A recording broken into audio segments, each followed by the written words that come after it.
So this is a AC or fridge leak freeze. This is the one, the syringe. So if you have a problem on the evaporator coil like this one, this is a plate type evaporator coil and it's leaking in there,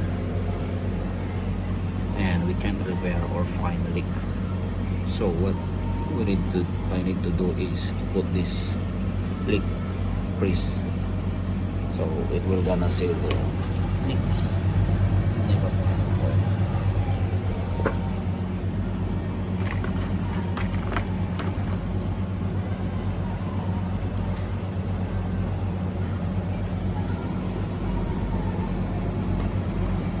So I'm going to inject the system.